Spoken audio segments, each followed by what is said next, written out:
Welcome to the Lair, a place where interesting people you may know tell you things you didn't.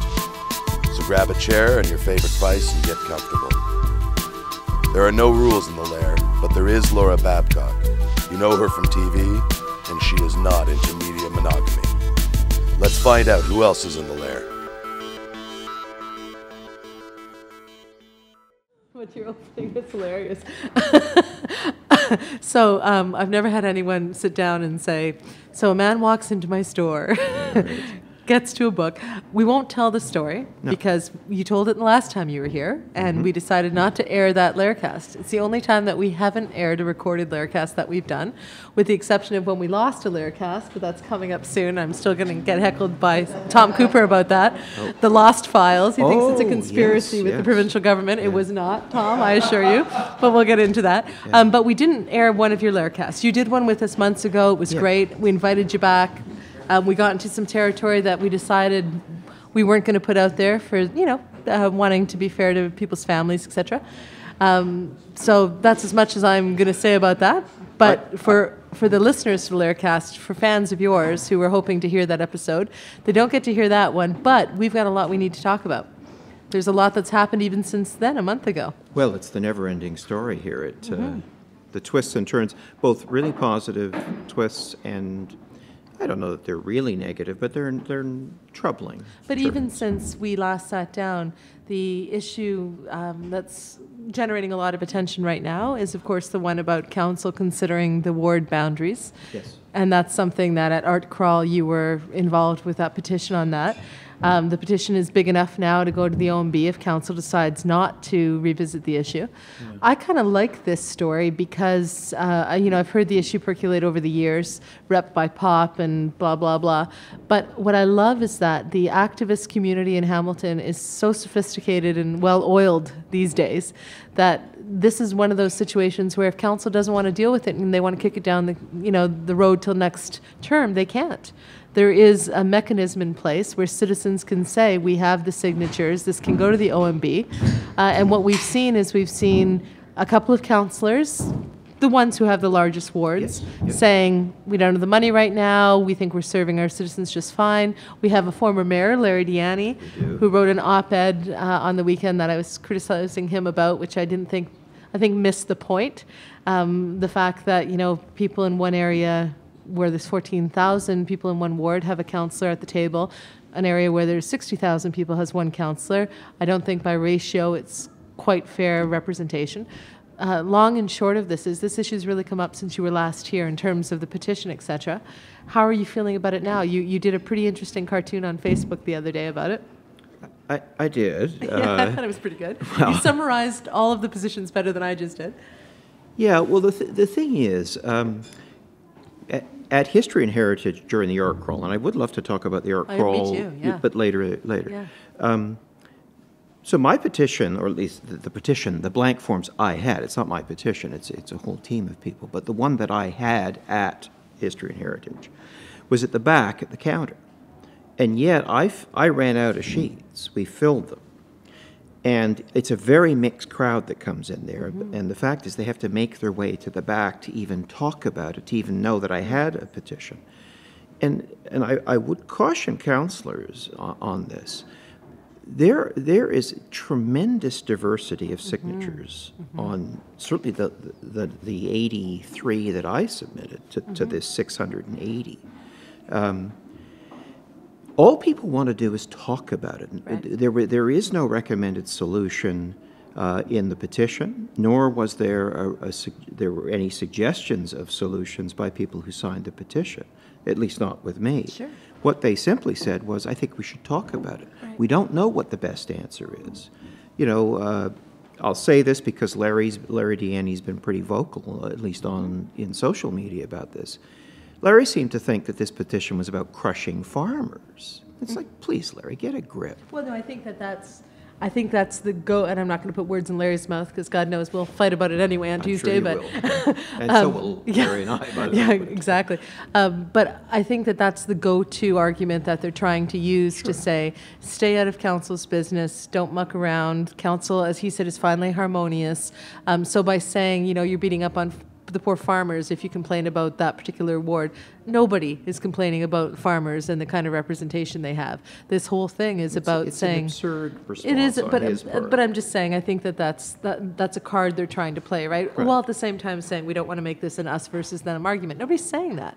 I haven't heard any of that. There isn't a single person that I know who's been involved in this or who signed the petition, and I don't pretend to know. I've talked to all 680, but I talked to 83 of them, and I've talked to the people who, fanned out with the petition. Yeah.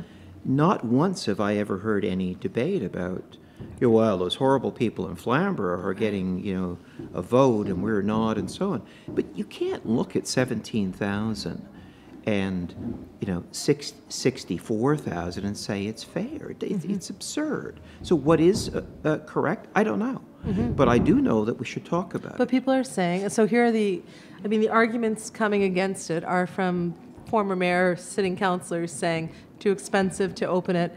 There's growth coming. Let's wait a little while, until it's all come in, which I think is a never-ending proposition, right? But then they're saying they're bringing up the old boogeyman of de-amalgamation. Oh, the city's just getting along. If you open this up, it's going to be, it's going to blow open this us versus them argument. I've even heard them saying, the people downtown who are trying to run this thing are going to lose out because it's going to be the mountain wards that get the extra representation. I don't think anyone's worried about that. All they want is fairness. Well, the fact is, the people who put the petition together, they live all over the place, but even if you say, well, they all live in the lower city, I don't know if that's true. In fact, I know it isn't true, but the point is there are some who do. The examples we use are the mountain wards. So we're not even saying that, Ward 1, 2, 3, 4 are underrepresented. We're actually saying it's the people on the mountain that are underrepresented. Which I've heard people say those are consequences you haven't considered yet, as though somehow you haven't figured this out. The fear-mongering on the part of Terry Whitehead, I don't dislike the people I'm about to mention, but I'm not happy with the fear-mongering they're using on this. Terry Whitehead, too expensive. It's $250,000. We have wasted more money in 30 days in this city. Well, 10 million that they're trying to get back on that one missed deadline, 5 million on the other that they're not even going to try to get back. So yes, you're correct. Right. Yeah. So that's a false argument. Scott Duval has not been very vocal, except that he and Terry are joined at the hip on this. They're twins against. Because their two wards are being cited as the ones that need more representation. So by them arguing it, right? This is the great thing about StatsCan. It actually gives you data, and then you use it to make decisions. So it's fear-mongering. Sam Marula has said that, he already thought of this 8 years ago. Yes. Well, and he's proud of that statement? Well, and his...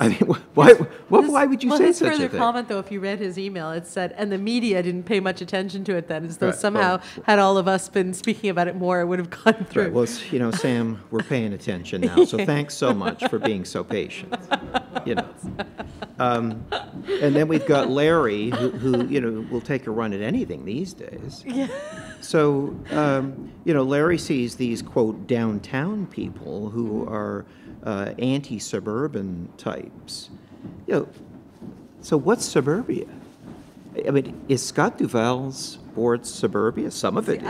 I don't think that it is. I don't see the mountain as suburbia anymore unless you're past Rymel, south of Rymel, right? Well, exactly, because I grew up on the East Mountain, Yeah. which was suburbia back in the late 50s. We moved to the East Mountain in 1962. Do you know what I think it comes from, though? Is that yourself and Matt Jelly and a handful of others are seen to be, sort of driving every protest, from the school board issue just a month ago to this particular issue now. And so you're seen as this downtown James Street North think tank activist blob. Stink tank. Yeah, stink tank. Your words, not mine. I don't need to get in trouble for that one. Right. You own that one. But, so people look at it like that, and they think, here's the latest thing. And so rather than saying, oh, there's 680 people signing this from all across the city with disparate views and disparate positions, they look at it and say it's another agenda for Matt Jelly or somebody else to get the chance to run for council because there'll be an extra seat. Yeah, well, this whole thing, every time somebody raises an issue and actually does a good job at articulating the issue, possibly even suggesting some alternatives, there's the suggestion that the only reason they're doing it is because they want to run for office. Right. Boris Brott was just here. He said he's not going to run. Twice he said Twice he's not he going to run. wasn't going to run. And let me add my voice to that chorus. You don't want him to run for office? I'm not running either. Yeah, he really doesn't want you to run for office, Boris. But yes, good point. But you know, I said this. I made possibly the last time you and I spoke, that you can't be yelled at or accused of running. You know, you're doing this for this campaign. You're plotting this campaign, when all we're trying to do is be engaged citizens, which we're supposed to be. I mean, you know, this is a big lament for me that we don't have enough people doing this. Except, I'll tell you, the people I spoke to last art crawl that filled these sheets, they're so reasonable.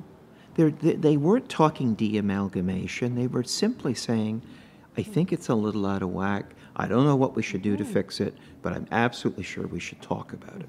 And that's all we're saying. And so for these councillors, and those three are just the ones who've been vocal. There are others I know who are on side with them. It's, you know, it's too difficult. We're going to blow the city wide open. I mean, please. I think we're past that. We better be past that. Yeah, I think we are, and that was my comment to Larry, that an improved city is not necessarily a divisive city. We can have an argument about progress without it, you know, returning to 12 years ago. Well, I would say this to those councillors, and there's really only 3 of them to whom I wouldn't say this. Well, what have you been doing for the past 25 years, some of you? If this city is about to, you know, the powder keg is about to explode, I said, well, you've been the leaders through amalgamation. You're still there. So who should we be looking to, you know, to calm the waters? Yeah. Council. Theoretically, they've got the pulse. Jesus to calm the waters? You sure? Why didn't the Pope let you in? Come on, you're just a natural. You should have been allowed to be a nun. Or were you going for a priest? What were you going for? I was looking for that Venus part, yeah. Yeah, you're going for the priest? But you know what? It's interesting because I want to talk about this activist thing. Yeah. Because, you know, long ago I probably bought into it too. I probably thought that there were a couple of people who were trying to muckrack or whatever. And there are crackpots in the system. Let's be real. There are. Maybe I'm one of them. And Deirdre definitely is. The more she drinks, especially. Definitely. But you know what? When you and I were both part of the McMaster research study on the new CBC station. Yeah. Separately. Yeah, separately. Yep. I just did it today, and I was asking her who she spoke with. And I spent a fair amount of time talking to her about the online activist sphere in this city. How when our traditional media outlets changed to the fact that there was really only a couple of them left doing real broadcast news locally. You know, the Spectator does its thing, CHML does its thing, but takes some stuff from the Spec, and then CH is here for part of it and not for the rest. So there was a vacuum that was created, and it has been filled tremendously well in this city by blogs, by citizen journalists. It's really powerful. So, you know, where's CBC's role in all of that, et cetera. But one of the things that I touched on was that in this city, because of that dynamic and others, the activists in this city are no longer, you know, voices in the wilderness. Right. They are now, you know, so much a part of the fabric of even governance decisions that, you know, journalists follow their Twitter feeds. Councillors tremble at a letter coming from, you know, any number of 5 people whose names that I can give now. So it's almost as though we are incredibly engaged in this city. You know, you say you lament a lack of citizen engagement, but it seems to me that the citizens in Hamilton, because of those reasons I've cited, have formed a pretty powerful voice for themselves at the table. Well, there is no question that you know, the voice is stronger and louder than I think it's ever been. And more united. It's more amazing. United, yeah. It can still grow considerably, but you're right. It isn't 8 people who have a similar view who are now just using social media, because those numbers have grown hugely. It's remarkable the number of people who speak to me about stuff that I've put on social media who don't blog, who don't post, but they follow. And it's like the you know, what I've heard for years. You know, if a counselor gets 2 emails or 2 letters, on a topic, that's one thing. If a councillor gets 20 or 25, still small, it means a great deal because that means so many more are thinking the same thing. I think the same thing is true with social media, except the numbers are well, they're exponential. Oh, absolutely. And it's amazing. So in terms of the activist thing, I just wanted to touch on that because this is the big issue of the day. I hope that Hamilton Council leads on it. They are the experts on how wards work. The citizens have said we need this, so why make it a protracted fight to the OMB? Why, when Whitehead said, well, you better have a good case and you better express this and that, don't try to talk us out of it. And by us, I'm speaking in the sort of universal us, because I would have signed that petition had I seen it. I think that council can just step up and lead this. People want to talk about it, let's just get it done. No need to get in a big fight. No need to get in a big fight. In fact, there wasn't any sort of aggressive behavior or discussions around this petition. It was simply, this is fair, this makes sense, let's talk about it. And again, Well, let's hope that they do. But let's talk about one of the vehicles that allowed you guys to get this thing off the ground so fast, which is Art Crawl. Yeah. Art Crawl, I think, is... are you familiar with Art Crawl, Boris? So Boris has just stepped out for a minute. When he comes back, I'm going to ask him. But Art Crawl, to me, I've only been able to go to one. I'm looking forward to going to a lot more because I was blown away by it. It felt like a different city for that night down James North. And after this last one, you seemed almost tickled by it when I read your Facebook post. Well, I was buoyant. There's absolutely no question. It was one of the best art crawls that I have, in which I've participated. And of course, I've been open at History and Heritage now for 4.5 years. So, I've done over 50 of these things because I'm always there at art crawl. This one, not only were there enormous crowds and steady all night long. I mean, my place was packed, and I'm just one place. And I've talked to lots of others since then. They were all, of course, packed. So were the streets. A lot of Croatians. Yes, exactly. Behave thyself. I want to air this podcast. I don't want to keep interviewing Graham. Yeah, I don't want to keep interviewing him and having to delete the file. He has to keep inviting me back.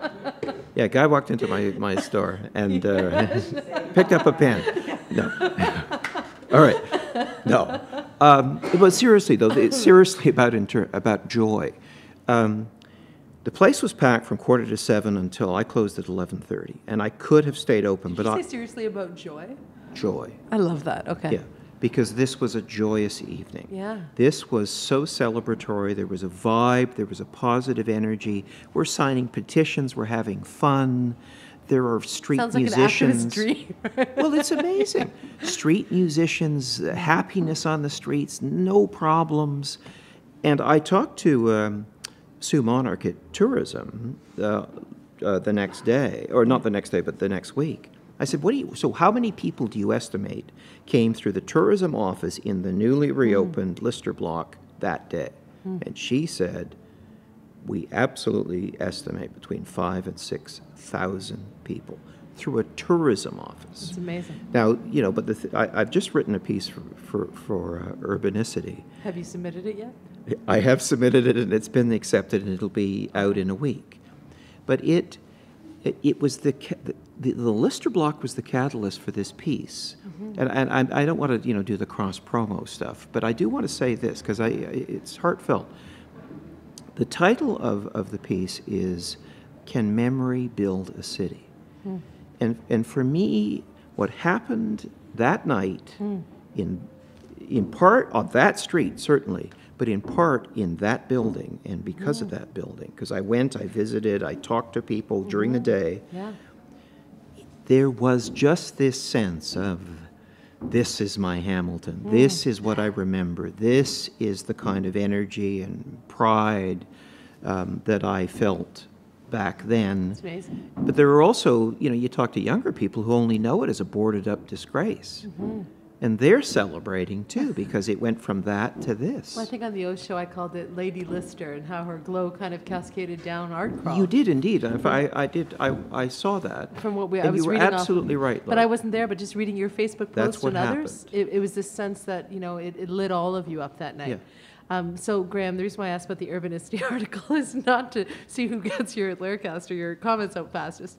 It's because one of the things that drove me nuts was I heard from somebody that the next day, after this amazing launch of the tourism office and the Lister, etc., 5,000, 6,000 people through, the NDP convention was right downtown, and somebody went downtown to see the tourism office, assuming, of course, it's going to be open when there's a huge convention in town the next day and it just launched. Not open. Yeah, I know that, and I heard that story from others. Right. It's ridiculous. That has to be addressed immediately. It does. And I understand they have summer hours it's open, but so many Saturdays. We have conventions, we've got bridal shows, and there are people coming to Hamilton for the first time. If we've got this beautiful tourism office and it's this big fancy feature right in the Lister, it has to be open on Saturdays. It does, and the cost is small. Yeah. But I'll tell you this, I believe for the next 6 months there will be more Hamiltonians going through that tourism office than people from out of town. I believe after that, Hamiltonians will take their visitors through that tourism center because it is something to be proud of. It's extremely well done. But you agree that it should be open on the weekends? Yeah, absolutely. I mean, isn't that when tourists come through, even if they're stopping to go to the washroom on the way to Niagara Falls? Anybody else? Does that drive you nuts too? And this morning I was walking, I always pass by, I walk right down King Street toward Walnut, and I passed by the Crown Plaza Hotel. There were about 3 women standing on the corner, clearly had come out of the hotel, looking down the street, daunted. Like, where would we go? It doesn't look like there's anything here. I heard, bits and pieces of their conversation, and I was on my way to a meeting. I stopped, I said hi, and, welcome to Hamilton or something. But really, they were looking for, I don't think there's anything here, they said. We'll just go back to our conference. And if I could have walked them down 3 or 4 blocks, if I had had the time, I would have given them a tour, and that would have been the end of it. Yeah, because one can only feel pride when you go into this new tourism office.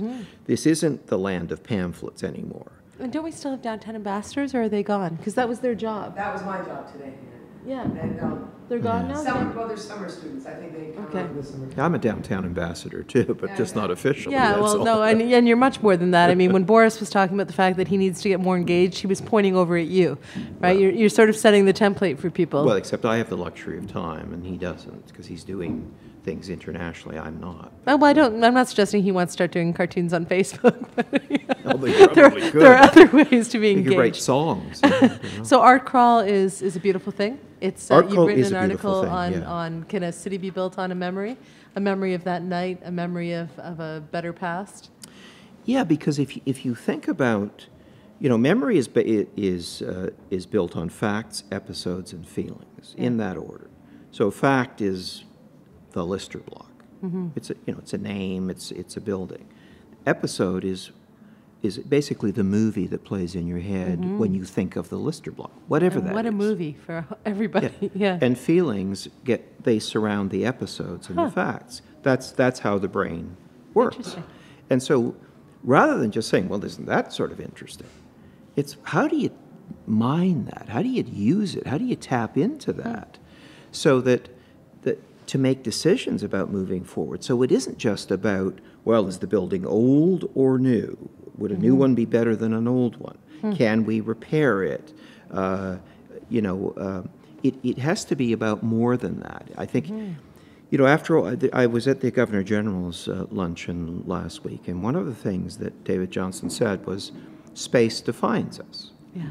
And here we were, hundreds of people sitting inside Leuna Station, the old CN train station, where many of us, I came through there the first time when I was 5 years old, when we came from England. And as I say in the article, at night, in a train station, in a new city, for a new life. Space defines us. It isn't just, well, what a neat old building this is. Yeah, it's that, but it's more than that. I mean, this isn't it's not a new concept. I mean, people have been talking about this stuff and living this, but even just for centuries. Even just with the Lair. One of the first things Boris said in his interview was, I don't know why I'm telling you this, when he was talking about being bullied as a child, because the space brings conversation out of people. That's why we set up the podcast. You know, it's so, I look forward to reading your article, and I'm glad that we can air this podcast, right? This one's going up. It's not over yet. Yeah. You're restraining yourself. Yeah. Yeah, that's right. But you know what? We'll always have you back because there's always things going on in town. Yeah. Is there anything else that you want to add, Graham, while you've got the mic? Well, Oh, there's Boris. I have to ask Boris a quick question before we wrap up with Graham. No problem. Boris, we were talking about Art Crawl, and Graham was saying what a tremendous night the last one was. Have you been to it? Are you familiar with it? Yes, I have been to it. And what do you think about it? I think it's phenomenal. I think the fact that, you know, citizens of Hamilton come out and enjoy it, and that there's so much inventive art going on right in our community, and these artists living in our community and showing, and that there's music involved, and it's quite an amazing celebration. It is, isn't it? And it's grassroots, it's our community, and it's so well supported and really very, very professionally done. And the street traffic reminds me of like Saint Denis and Crescent Street, and that sense of everyone's on the street and it's safe, and it's wonderful. it's awesome. And I mean, I think we've taken part to some extent musically as well, had our groups playing in various galleries and being part of the whole thing. I think it's phenomenal. I think it's an example that the city is very vibrant. And I just wish it would happen more often. You know, What is it, once a month on a Friday? Once on Thursday. not for me. My fault, but, First Friday, it'll turn into maybe a night. The dream is it'll be a nightly thing, right? Like other big cities. I did want to add just Sure, a couple please. of points. One is about the Lister block itself. Sue Monarch took me on, who heads up tourism at the moment, and is, you know, has been behind the drive to get this space open. She took me on a tour of the Lister block, not just the tourism office, but so upstairs. So I want to point out two examples of what I think is more sort of the kind of modern thinking I want to see demonstrated by my city. So if you go upstairs on the six floors there, so the corner, where it turns the corner from James Street to King William, in each of those corners is the staff lunchroom, a small staff lunchroom. So if you rewind, I don't know, 30 years, that's prime real estate. The most senior person Gets a on that corner floor office, yeah. would get that office. We've done exactly the opposite. We've given it over to every employee. It's a simple gesture, but it's, I think, a huge gesture. If you go into the basement, there's a wellness center. It's not lavish by any means, but it's a space that's been created. It has some exercise machines in it, and they're used, so this isn't like the city throwing zillions of dollars at this. But there are locker rooms, men's and women's locker rooms, with a shower in each of them. So you can actually have work-life balance. So you could cycle to work Yeah. if you wanted and shower before you went to work. Yeah. You could go for a jog at noon, come back and shower and go back to work. You could go down and exercise. It's a How simple. civilized. It's civilized. It's simple. It's modern. It's the kind of thinking, and it's in an old building. Yeah, for sure. So all this modern thinking has gone into this old heritage building, and it's that blending of modern with heritage and yet it's just lunchrooms and a wellness center, but somebody thought of it, and I really like that. I do too. And I'm going to end, because you said I could have a couple, with a criticism and a worry, and it's about the corporation of the city of Hamilton. You would not be my favorite critic if you did not end with a criticism. So recently, information has been published in social media about the completion rate of performance appraisals for the city of Hamilton. Yes. We're not even at 50%. Wow. That is disgraceful. That should be changed within the next planning cycle, which should be 3 months. What's the justification for it? I have absolutely no idea. I mean, there isn't a corporation that I ever worked with who didn't insist on performance plans, reviews, and appraisals. But the argument you get back is that it's a government, it's not a business. This is always what council says, right? So basically what we have is 8,000 people. Actually, it isn't 8,000 because 50% of them have performance appraisals. But half that crowd has no idea what they're shooting for, no idea how they're doing, no idea how they did, no idea how they progress. And we're saying, well, if we can just get that up by, 8% every year, well, who knows? They might actually hit 100% before I die. But it's like, let's get serious, folks. Do you know the simple solution to this? I can think of several, but let me hear yours. Here's one that every major bank in this country uses. Right. IBM uses, Pitney Bowes, pick any corporation. Yeah. If you're a manager or supervisor and you're responsible for the preparation of and completion of the performance planning process, right, you do not get a raise or bonus unless all of your staff's performance plans. Perfectly so simple. logical.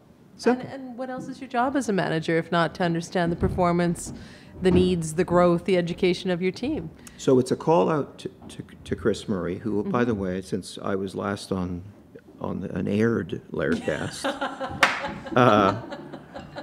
we've met a couple of times. He's a wonderful guy. Good. I mean, his first Laircast, he said that he didn't get the meeting with the city manager, and then after the Laircast, he got a meeting with the city manager. This is what he's referring to. Twice now. We've had a couple of so beware of the Laircast, right? What you say? Very good discussions.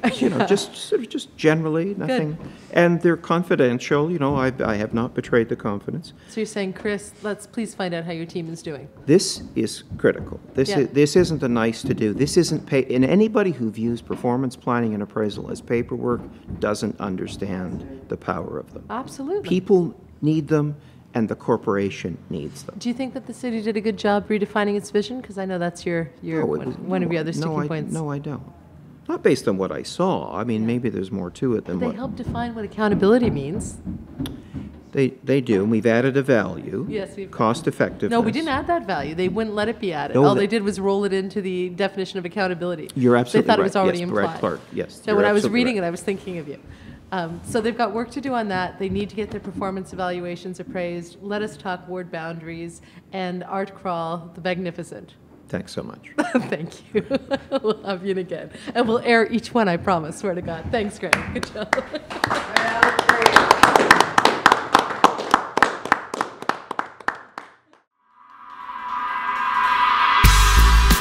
Chats in the Lair is a Power Group production. Visit us at powergroup.ca or laircast.com, or check us out on Facebook and follow us on Twitter.